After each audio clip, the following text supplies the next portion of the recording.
Más de 1,5 millones de soldados alemanes estaban huyendo, no para conquistar, no para retirarse en orden.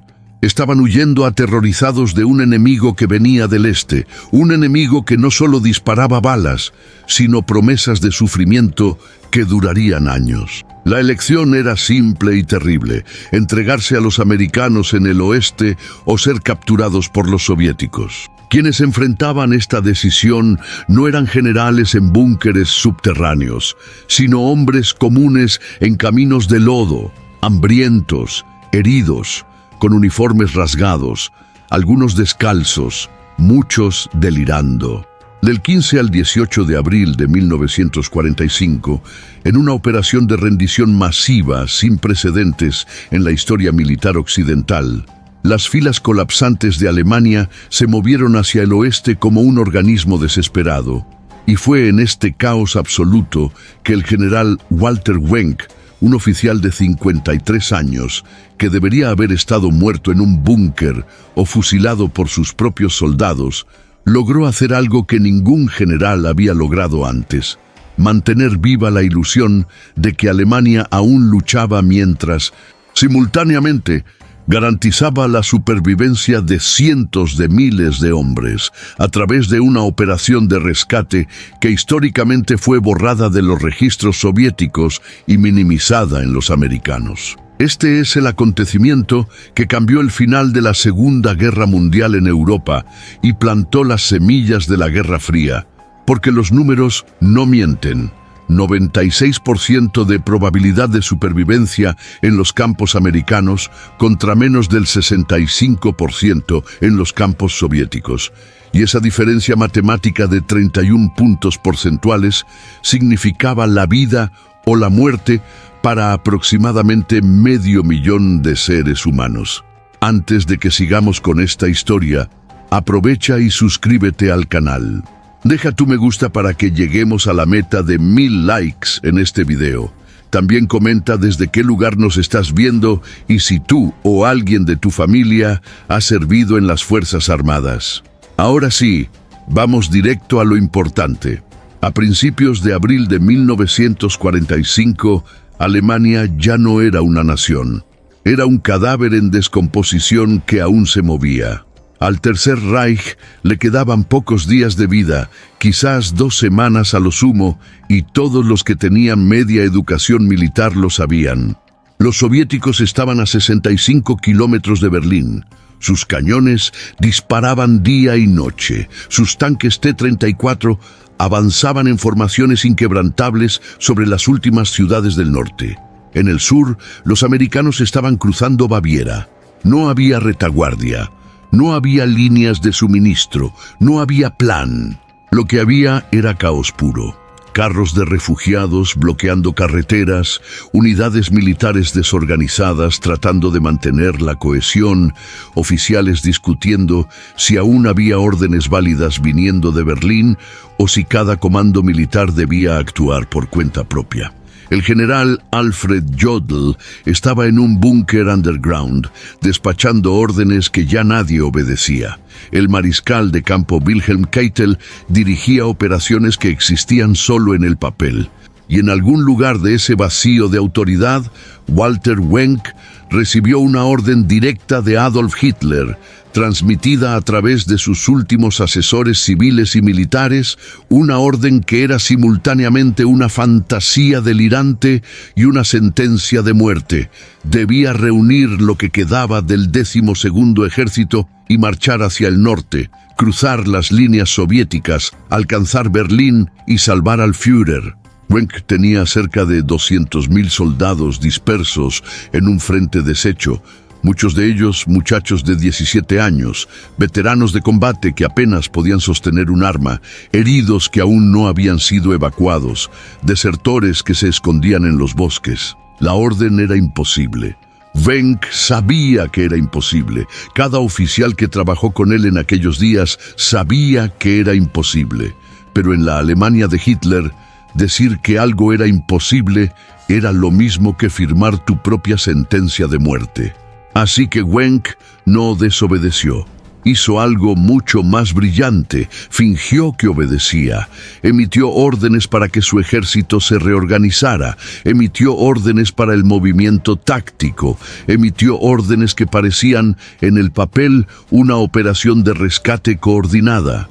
Y mientras los soviéticos conquistaban ciudades y los americanos asfixiaban lo que restaba de la Wehrmacht en el sur, Wenck simplemente permitió que su ejército en colapso se moviera hacia el oeste. No era derrota. En el lenguaje militar, era una retirada táctica. No era capitulación, era agrupamiento estratégico. Wenck usó la burocracia militar nazi contra sí misma, llenando formularios que ya nadie verificaba, enviando reportes que llegaban a búnkeres donde nadie tenía poder real, creando la ficción de un ejército que aún era el ejército mientras secretamente lo salvaba a través del caos.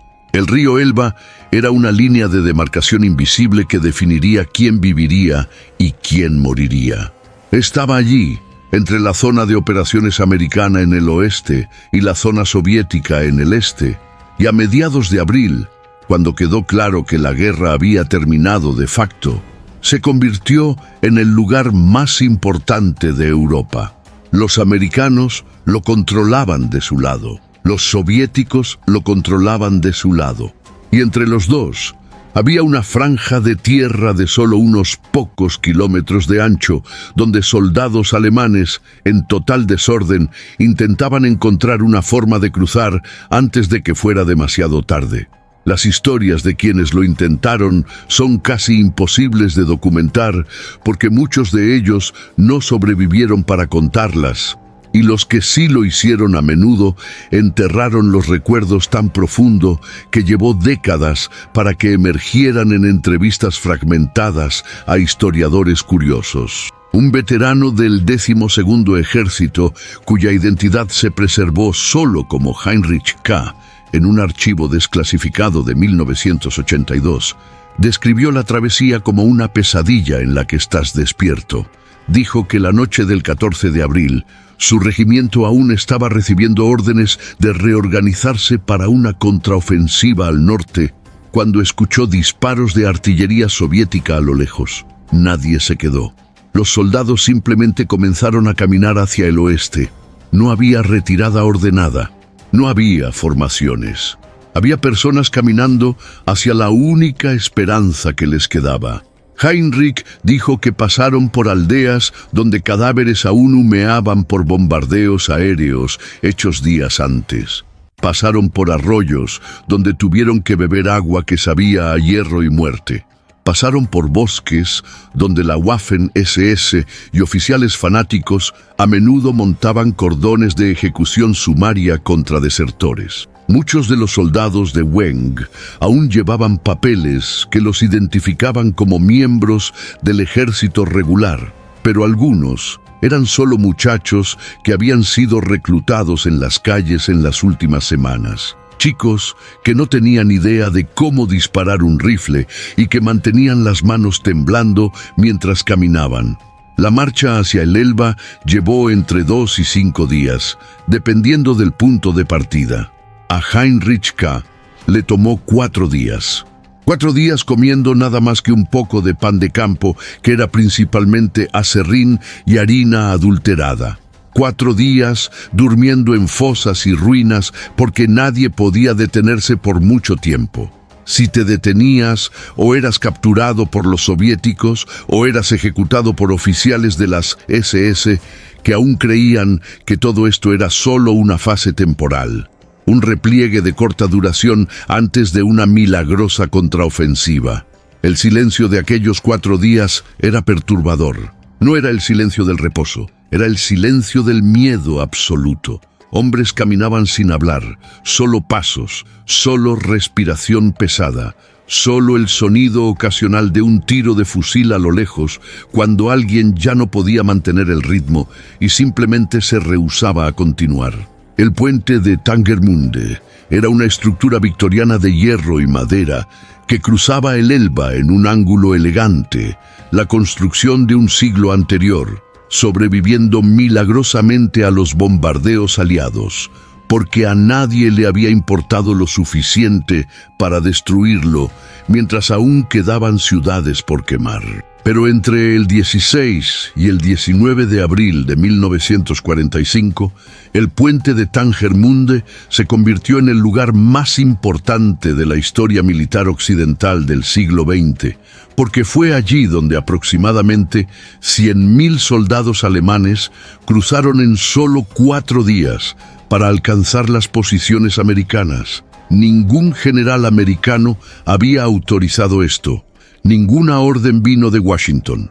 Lo que sucedió fue que los soldados americanos en el frente simplemente recibieron la noticia de que había alemanes rindiéndose a lo largo de toda la línea del Elba y que no había nada que pudieran hacer al respecto más que aceptar la rendición. Algunos comandantes americanos intentaron reportar a la cadena de mando. Algunos intentaron impedirlo. La mayoría simplemente dejó que sucediera. Había entre 60.000 y 80.000 soldados americanos en esa sección del frente, custodiando aproximadamente 200 kilómetros de ribera, y se enfrentaban a una situación para la que nadie les había dado entrenamiento. ¿Cómo procesar a cientos de miles de soldados enemigos en rendición cuando apenas tienes comida para tus propios hombres? ¿Cómo interrogar a demasiada gente con un número insuficiente de interrogadores? ¿Cómo mantener el orden cuando los prisioneros los superaban vastamente en número? Los americanos recurrieron a soluciones pragmáticas. Montaron áreas de triaje simples. Separaron a oficiales de tropas alistadas. Colocaron a los soldados en campos al aire libre porque las estructuras de contención no existían y construirlas habría tomado semanas que no había. Y luego simplemente esperaron. Esperaban instrucciones que eventualmente llegarían del Pentágono. Esperaban transportes que los llevarían a campos de prisioneros organizados. Mientras tanto, trataban a los alemanes con una brusquedad típica de soldados americanos en victoria, pero sin la crueldad sistemática que era la marca distintiva de los soviéticos. Un teniente americano llamado Robert Patterson, que sirvió en aquel frente y posteriormente escribió memorias publicadas en 1988, describió la escena en Tangermunde como algo entre un carnaval y un sepelio. Había música porque algunos de los soldados alemanes aún traían acordeones. Había orden porque los americanos tenían armas y los alemanes no. Había una especie de entendimiento silencioso. Ambos lados reconocían que la guerra había terminado y que lo que estaba sucediendo allí era meramente la formalidad de documentar esa muerte. Patterson recordó específicamente a un oficial alemán, un capitán llamado Ernst Wagmeyer, que llegó al puente con cerca de 300 hombres bajo su mando que aún portaban armas. Wagmeyer dio un breve discurso a sus soldados. Dijo algo como: «Seremos prisioneros de guerra, pero viviremos». Y luego ordenó que dejaran las armas en el suelo. Ningún americano les pidió que lo hicieran. Ninguna orden fue gritada. Era como si Wagmeyer simplemente comprendiera cuál era la única acción humana posible en aquel momento y la ejecutara con la dignidad que le restaba. Patterson escribió que ese momento lo marcó más que cualquier combate que había vivido, porque fue la primera vez que vio la rendición como algo que no era derrota, sino supervivencia. Era la primera vez que veía la voluntad de vivir superar el entrenamiento militar. Los números crudos son los que cuentan la verdadera historia. En los campos de prisioneros americanos, durante aquella primera semana después del Elba, la tasa de mortalidad promedio fue de 0. 4% al día para prisioneros que tenían acceso a alguna forma de refugio y raciones diarias de pan y sopa de cebada. En los campos soviéticos, durante el mismo periodo, con las mismas condiciones atmosféricas y la misma estación del año, la tasa de mortalidad fue de aproximadamente 1.2% al día. Esos números parecen pequeños hasta que los multiplicas. Durante un periodo de 30 días, la diferencia representa la muerte de más de 240.000 hombres. Durante 90 días, más de 700.000. Los soviéticos no estaban siendo intencionalmente crueles en el sentido de tortura y ejecución, al menos no de forma sistemática en esos primeros meses. Estaban siendo negligentes.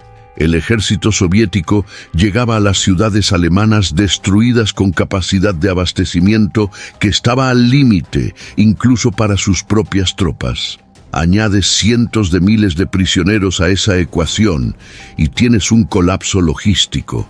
No había suficientes alimentos, no había suficientes refugios, no había sistemas médicos para tratar las enfermedades que rápidamente se volvieron epidémicas en los campos. Los soldados soviéticos, habiendo cruzado 2.000 kilómetros de tierra destruida por la guerra que ellos mismos estaban ayudando a destruir, estaban hambrientos y furiosos. Muchos de ellos habían perdido familiares en los ataques alemanes de 1941.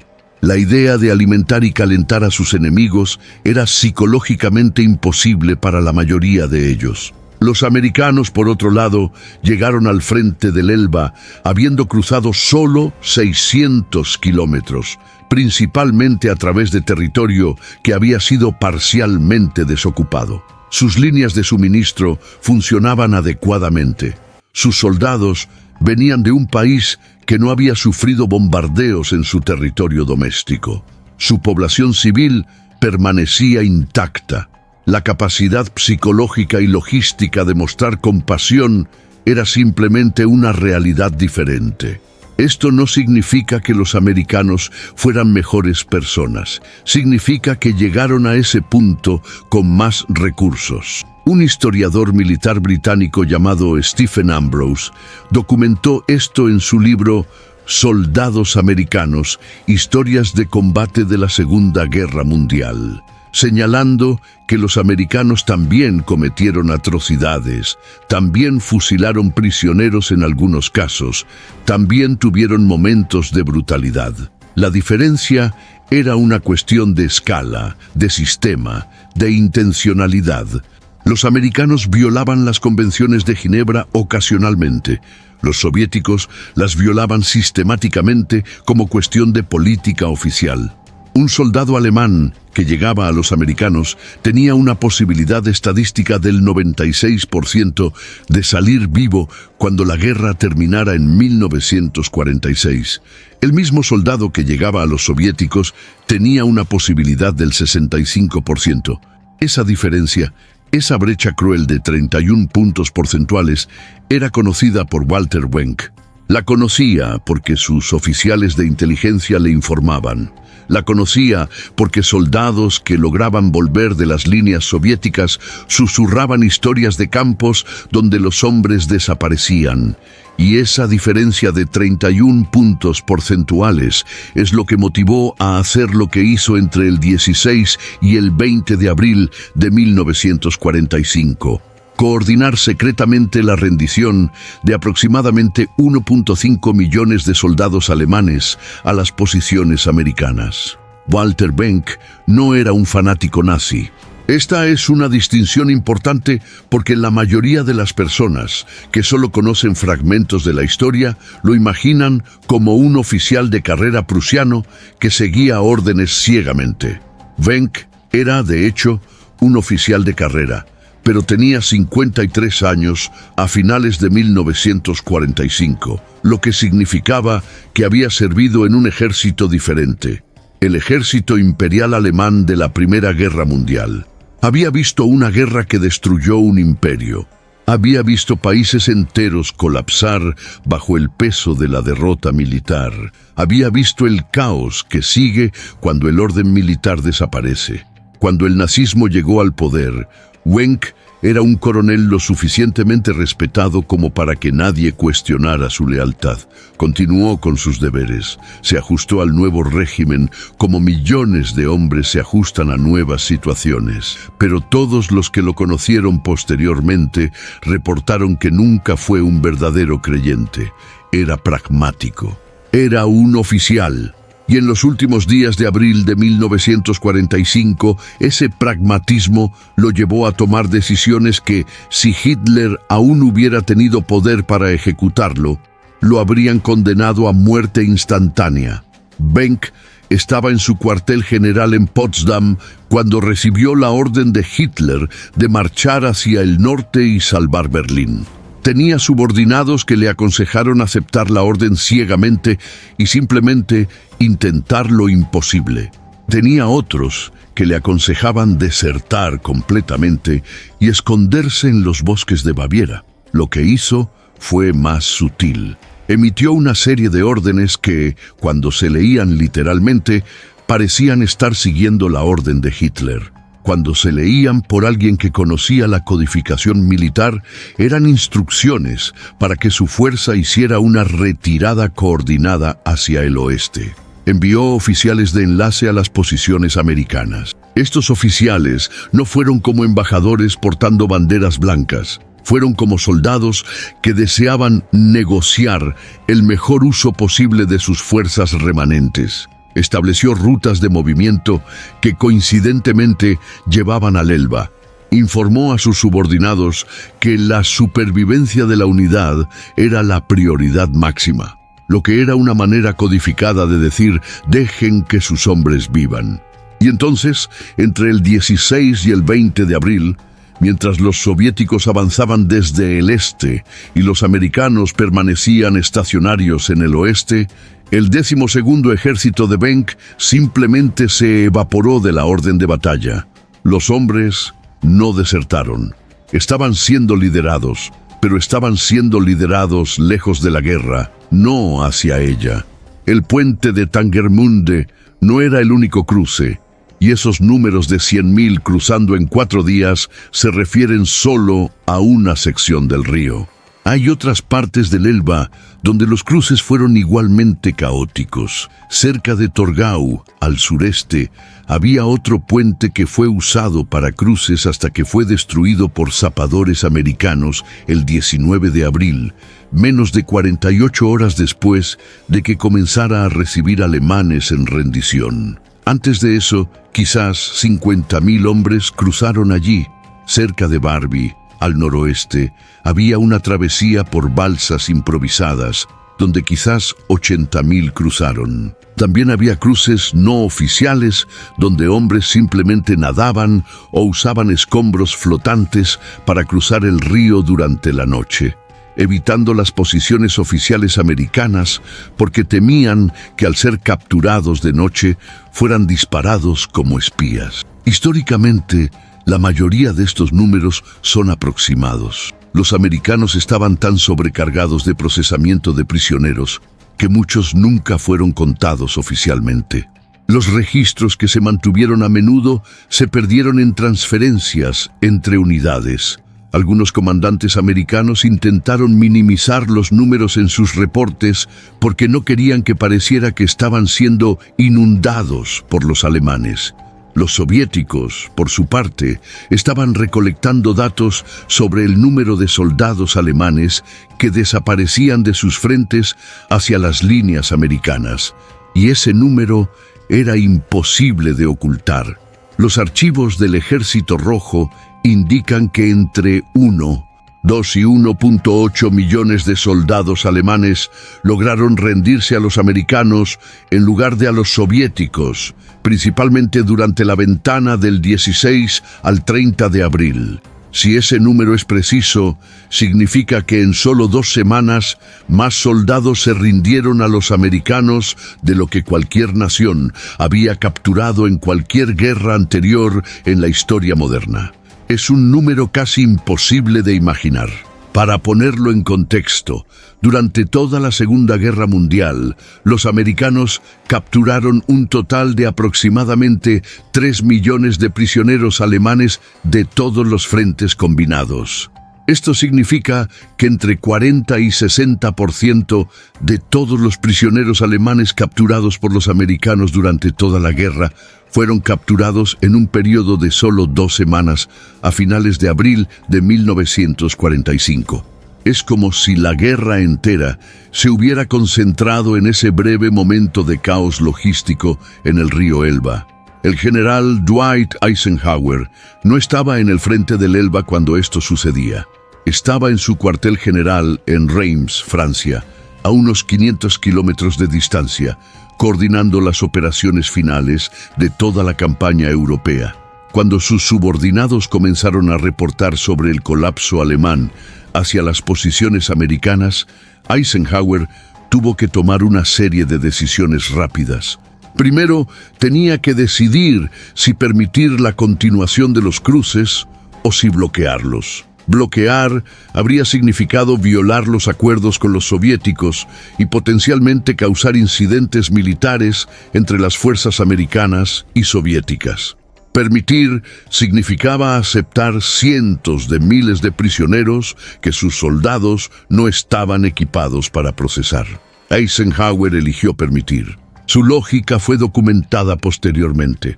Mejor que esos hombres se rindieran a los americanos que continuaran luchando y causaran más bajas.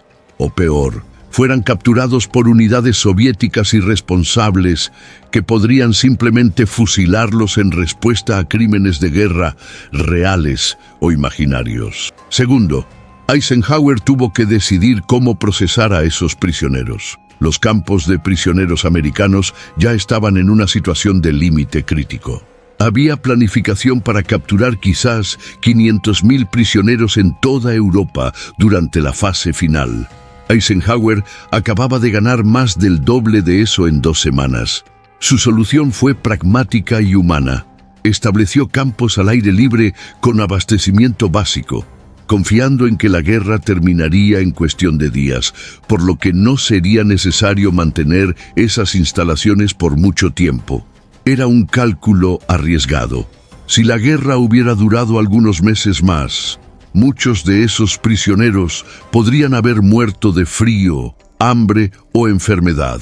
Pero Eisenhower estaba apostando que la guerra estaba terminada, que Hitler estaba muerto o moriría en cuestión de días, que una rendición alemana incondicional sería firmada de inmediato. Su apuesta resultó ser correcta, pero por un margen ajustado. Hitler se suicidó el 30 de abril y la rendición fue firmada el 8 de mayo. El periodo entre la rendición masiva en el Elba y la rendición incondicional fue de solo 22 días. En esos 22 días, los americanos procesaron aproximadamente 1.5 millones de prisioneros con pérdidas sorprendentemente bajas, una tasa de mortalidad que, a pesar de las condiciones adversas, permaneció en torno al 0.5% por mes. El puente de Tangermünde, por su importancia histórica, debería haber sido preservado como un memorial. No lo fue. Después de que los cruces terminaron el 19 de abril, los americanos recibieron órdenes de destruir todos los puentes sobre el Elba para impedir posibles contraataques. El puente de Tangermünde fue dinamitado el 21 de abril, 3 días después de haber sido usado por última vez.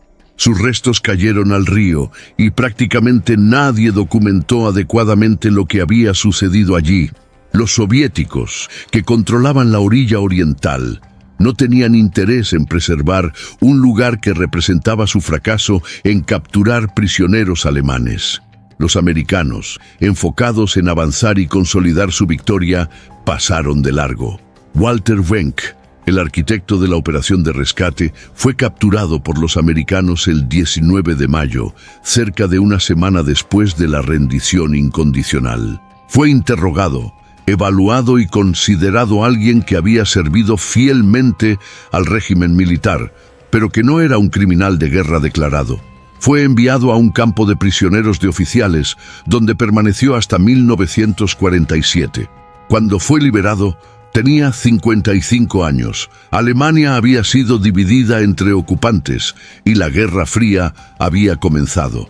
Wenck murió en 1957, a los 65 años. Sus memorias fueron publicadas póstumamente, pero durante muchos años nadie las leyó porque la historia de un general alemán que había salvado a 1,5 millones de personas no encajaba bien en la narrativa de posguerra ni para los americanos, que preferían contar historias de héroes que luchaban hasta el final, ni para los soviéticos, que preferían negar que un número tan grande de sus enemigos hubiera escapado hacia el oeste.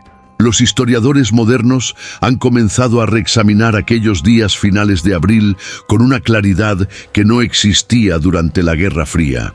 Lo que encontraron es una historia de una complejidad moral que desafía las narrativas simples. No fue una historia del bien contra el mal. Fue una historia de personas operando dentro de sistemas imposibles, intentando permanecer humanas dentro de estructuras que habían sido construidas para deshumanizar. Walter Wenck no era un héroe en el sentido romantizado. Era un oficial que obedecer ciegamente habría resultado en 1.5 millones de muertes adicionales. Eisenhower no estaba siendo particularmente generoso cuando permitió los cruces. Estaba siendo práctico, reconociendo que aceptar prisioneros en rendición era mejor que luchar contra ellos. Los soldados americanos que custodiaban los campos no estaban haciendo más que su trabajo. Los soviéticos que observaban de lejos no eran necesariamente más crueles como individuos. Estaban operando dentro de un sistema que era más pobre, más asolado por la guerra, más desesperado. Pero la matemática de la supervivencia es fría. Al final, el 96% de los hombres que alcanzaron a los americanos sobrevivieron. Menos del 65% de los que cayeron en manos de los soviéticos hicieron lo mismo. Esa diferencia de 31 puntos porcentuales significaba aproximadamente 465.000 vidas humanas. Eran hombres que volverían a Alemania después de 1947, que tendrían familias, que criaron hijos, que crecerían para ver a Alemania dividirse y luego reunirse. Su supervivencia moldeó completamente lo que sería la Europa de posguerra. Si esos hombres hubieran muerto en campos soviéticos, Alemania Occidental sería un país diferente. Europa sería un lugar diferente. La propia Guerra Fría podría haber evolucionado de forma diferente, con una Alemania aún más devastada, aún más incapaz de recuperarse, aún más vulnerable a la dominación soviética. Walter Wenck, a través de su operación secretamente coordinada, a través de sus órdenes codificadas que parecían obedecer a Hitler, mientras secretamente salvaba a su gente, a través de su apuesta de que los americanos aceptarían millones de prisioneros en rendición cuando las convenciones militares sugerían que debían ser fusilados de inmediato, había hecho exactamente eso. Moldeó el futuro europeo no a través de una victoria militar, sino a través de un acto de rescate desesperado en los últimos días de una guerra perdida. Si esta historia te ha atrapado, deja tu like y cuéntanos en los comentarios desde qué lugar nos estás viendo. Quiero ver hasta dónde está llegando nuestro contenido. Aprovecha y suscríbete al canal para recibir más relatos e historias impactantes, todo gratis. Un gran abrazo y te veo en el próximo video.